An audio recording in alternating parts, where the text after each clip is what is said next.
Welcome to the Comfortable in Chaos Podcast. Strangle your demons and let's go. Y'all need Jesus!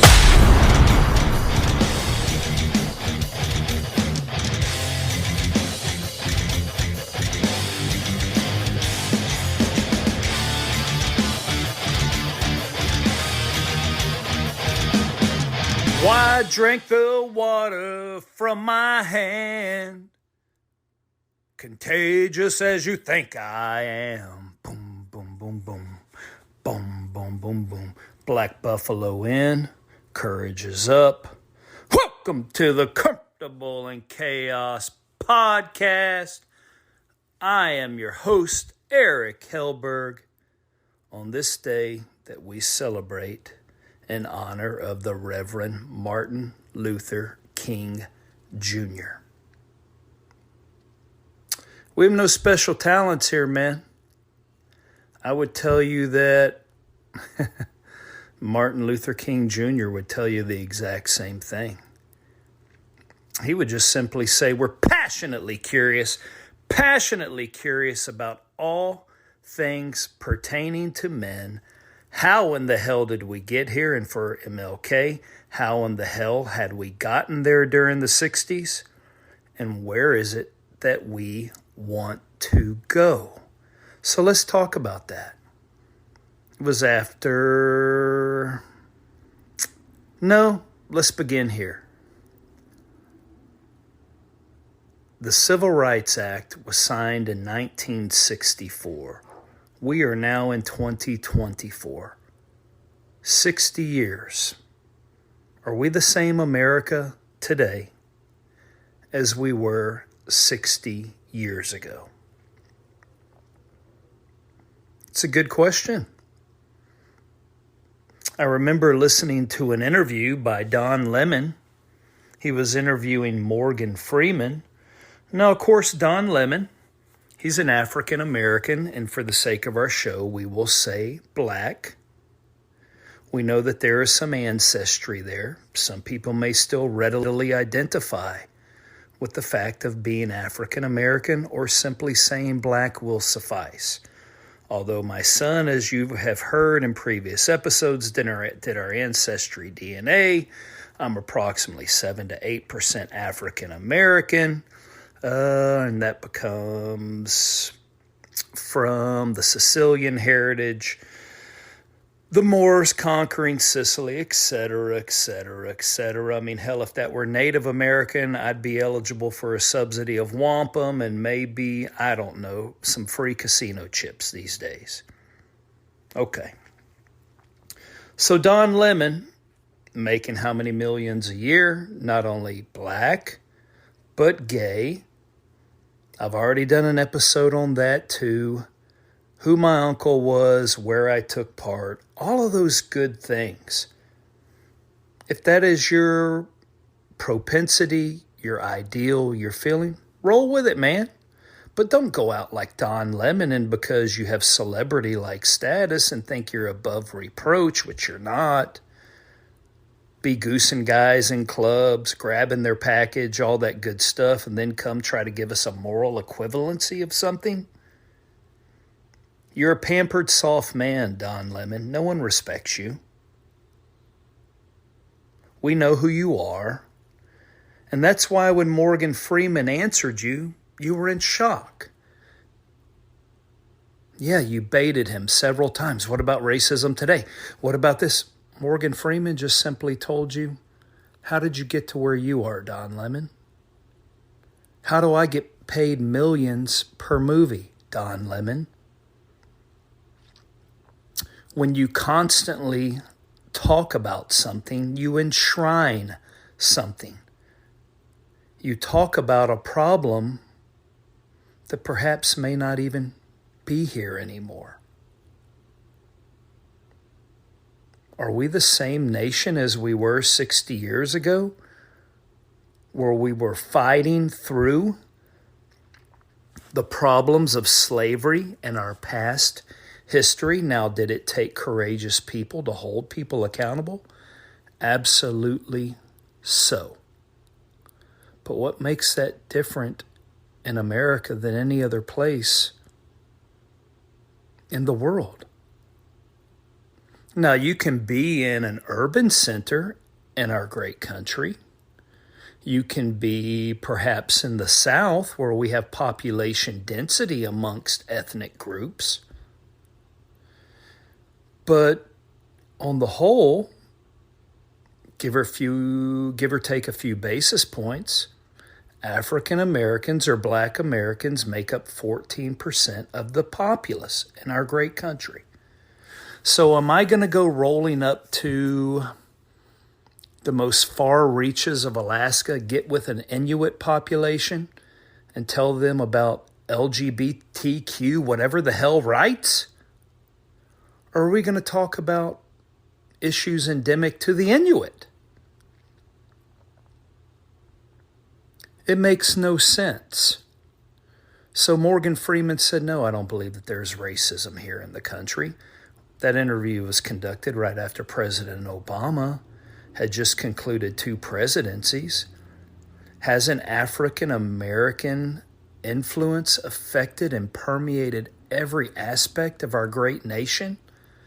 Who is being held back? Unless groups are being pitted against one another at present. We know that after slavery, it morphed into what? Sharecropping? Sharecropping still goes on today without any chance of ownership for groups in our nation. I've already done an episode on migrant farming. Half my wife's family's from Mexico. She grew up as a migrant farmer. Yeah, in the agriculture and the industry.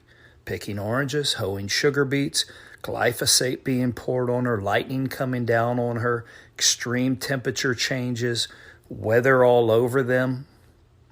And there's still migrant camps with fences around them all throughout Washington State, California. Those are the ones I'm familiar with where I have seen them directly in the Rio Grande Valley of Texas. It still goes on every single day. We still need food to eat, right? I don't see African Americans in that chosen endeavor any longer. Why is that? We're not talking about the other. Okay, let's get off this moral equivalency stuff. It's gone berserk. In 60 years, we have changed. What needed to change at that time? Well, after the sharecropping, it morphed into what? Jim Crow prohibitions on voting so that voices within the black community could be adequately counted, right? And they could select their own leadership who could represent not only their interests, but the greater interests of American citizens. And we can go back and say, okay, well, if we go all the way back in that lineage, we didn't have a choice in being here. That may in fact have been the case way back when. And we can say the British Navy was the biggest and the baddest on the planet at that time, but it sure was. But did they have a skilled army? Because their army was very small at that time during the proliferation of the slave trade. So did we have a skilled army in the British Empire? And then you can get into other European countries that were well versed in plains fighting, desert fighting, jungle fighting? Or did those ships just simply come to the shore and people within that continent brought people to those shores so that those countries could then pull those people away? Horrific, yes. But no one was going into the interior from these other countries to capture people. Put your thinking caps on, people. That's why we haven't won a war in God knows when. Did the best military in the world go into Afghanistan and defeat that nation? We got our asses thrown out. Did we go into Vietnam and defeat that country? We got our asses thrown out. No one goes into any one country decimates it and takes it over. Tell me one. So no one went into different countries within the continent of Africa without being aided and abetted. It just didn't work that way. So there's the past. Okay, so now that we are here, we certainly need to remember that past and all of the horrors, but we don't have to repeat any of it. Can you control the past? Anyone here listening to my message right now and or myself, can I control the past? You can certainly control the present. You can work on what is here and now, the present, and make it better. And that's why the great Martin Luther King was killed. It wasn't because he was sympathetic to people of his same color. And I'm not going to say he was prophetic. To me, that denotes something biblical. If he believed that about himself, he wouldn't have become a Baptist minister. Most of his fellow pastors turned their back on him, of the same color, within the Baptist convention. Why? Because they were apathetic. They were already comfortable with their status quo. Much like black and white pastors today, they are comfortable. And when you are comfortable, you die. It's no different than when you're taking fire. If you sit still, you will die. You can adjust by movement. You may still die.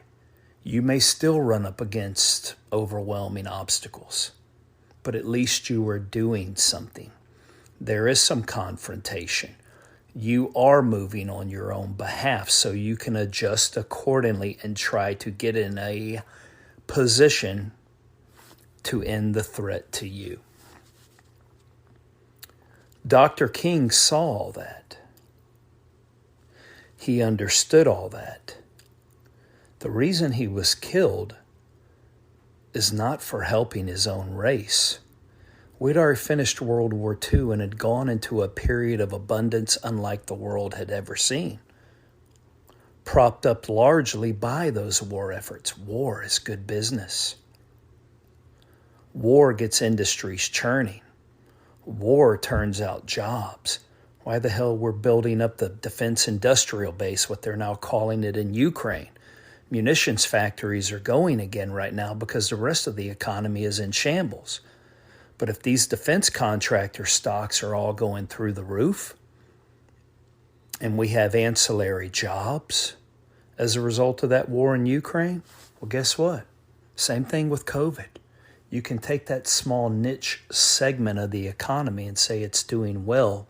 And while it is going up exponentially and the rest of the economy's in doldrums, it kind of staves it off. And when the news presents it, they can tell you we're actually doing okay. It's not as bad as you think. So MLK was a visionary. Did you know he cared just as much for oppressed or poor white people as he did his own black race? That's what got him killed. After that period of prosperity and into the 50s and then into the 60s, the chasm between haves and have-nots was also growing exponentially. This tyrannical government that does not represent its own people started representing more and more smaller factions and special interests that were more concerned about lining their greedy pockets at the expense of the regular man. And it wasn't the regular man just being a black man, it was all men. And it has continued in that trajectory to this very day. And so in that respect, Martin Luther King, who was a student, everyone wants to be a master these days. That's why most motivational people and podcast people are full of shit.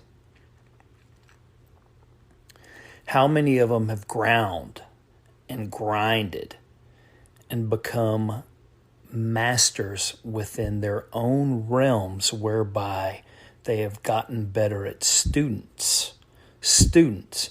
My friend Ming Ahmad, he himself, an African American or Black American who went to West Point, served in a couple of campaigns, has the 820 podcast. He calls it sway, where you get into the flow. Think Tiger Woods making a great shot, right? For me, it's like when you're working out, you don't feel the pain anymore. And you can just go on and on and on. You're in that flow state. You're just digging it. You've got to stop your own self because you feel so good. That's because you have mastered yourself in the course of being a student of yourself. No student is greater than the master. So stop trying to aspire to be one. That's one thing that MLK did recognize. His knee would bow down to the Lord God Almighty and his Savior, Jesus Christ. That's our only master. Now, was he flawed? You can't look at a search in its totality of a man. If there's a great man out there, I want to know what made him great in this fleshly, worldly realm. But I also want to know where he was fallen. I'm fallen. That's how you learn and you tact. That's why we have a Bible. It's just a book of fallen men. Haven't you ever heard the adage, don't meet your heroes, you'll be disappointed?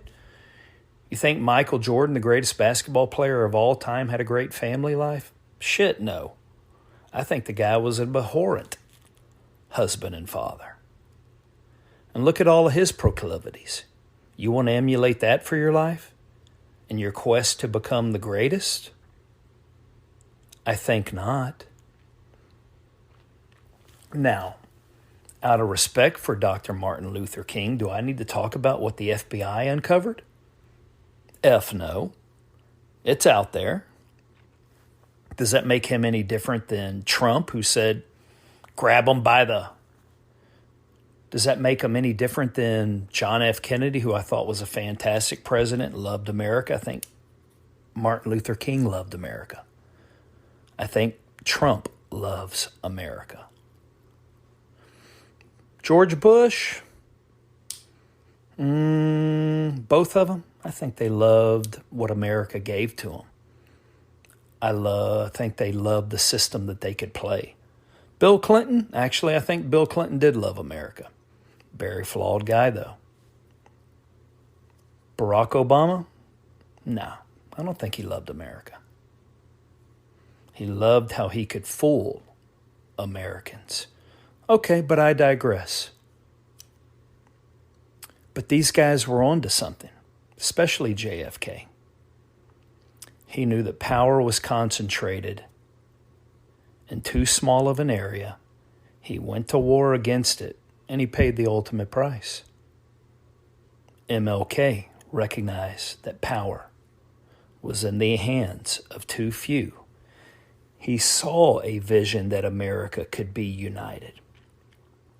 But sickos like J. Edgar Hoover, the longest tenured FBI director ever while he was wearing his panties and grabbing guys' asses, was blackmailing and compiling information about anyone that had achieved anything of prominence. Why? So he could hold on to power and help dictate policy. MLK wasn't killed because he was helping Black America. He was killed because he was uniting all Americans. So fast forward to today. That simply cannot stand. And now you have people of color telling you that people that are not of that color are your enemies. Hell, even Tupac said, why the hell should I, and I'm paraphrasing, why should I fear the white man when it's black men killing black men? That's something Barack Obama conveniently forgot within his own town of Chicago. You have factions now, and it's coming from the pulpits even. that are telling you that your enemies are not who they exactly are. They are this same tyrannical government that MLK recognized, and that is why he was killed. We've come a long way. Every ethnic group in this nation has contributed now. Every group of people, regardless, remember, Civil Rights Act of 1964?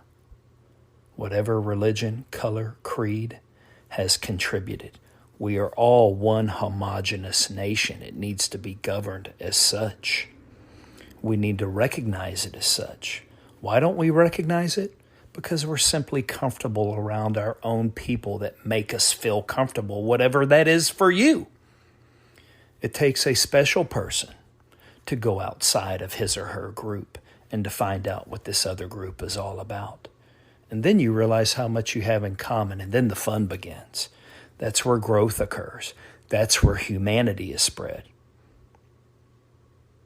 Martin Luther King Jr. had that ability. And he would have continued in that ability had he not been snuffed out. Just like John F. Kennedy before him.